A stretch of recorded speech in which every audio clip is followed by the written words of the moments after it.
Halo, selamat datang kembali. Hari ini kita mau bahas sesuatu yang menurut saya dalam banget ya. Ini refleksi dari Prof. H.K. Suhemi. Beliau dokter, juga guru. Judulnya Jejak Ikhlas, Refleksi Seorang Guru dan Dokter. Kita coba gali bareng deh, apa sih yang bikin hidup itu bermakna dari kacamata beliau? Terutama soal campuran antara dedikasi kerja, terus nilai spiritual, kayak ikhlas gitu ya, ketulusan hati, sama pengabdian. Ini bukan cuma soal medis loh, jauh lebih luas dari itu. Oke, mari kita mulai bedah bareng. Nah, yang pertama menarik nih pandangan beliau soal jadi residen. Katanya tuh bukan cuma soal jago skill medis aja, tapi lebih ke proses bentuk jiwa gitu. Belajar sabar, belajar tenang. Bentuk jiwa ya? Iya, terus beliau juga highlight peran guru-gurunya. Kayak Dr. Mukhlis Hasan, Prof. Syahrial, mereka itu kayak penuntun gitu. Ngejarin ikhlas, ngejarin empati. Intinya, ilmu itu harus dasarnya niat tulus. Betul sekali. Dan yang menarik di sini kan bagaimana keteladanan nyata guru-gurunya itu. Sikap sabar, rendah hati, bijaksana, tenang, itu jadi fondasi karakter. Bukan cuma skill teknisnya, tapi ini yang bikin orang jadi manusia utuh, gitu. Apalagi pas hadapi tantangan kan. Pasien sulit, keluarga cemas, tekanan kerja tinggi. Pesan guru-gurunya itu, tetap tenang, ikhlas, usaha terus. Iya, bener banget. Jadi ini bukan cuma soal atasi masalah aja, tapi menghayati nilai kemanusiaan, spiritualitas dalam pelayanan. Nah, di sini jadi makin menarik nih. Ternyata makna hidup versi Prof. Suhemi itu melampaui ruang operasi atau kelas kuliah.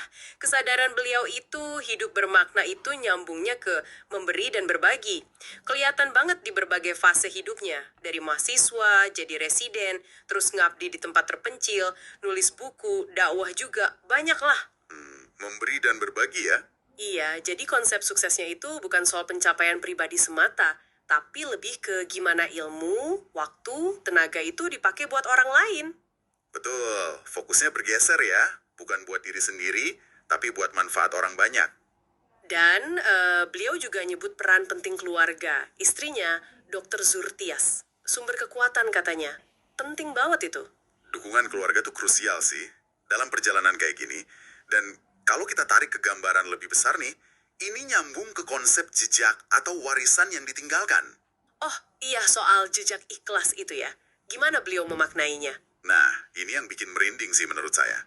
Refleksi beliau itu bilang, setiap tindakan kita, sekecil apapun kelihatannya, kalau dasarnya ikhlas, itu bisa jadi amal jariah.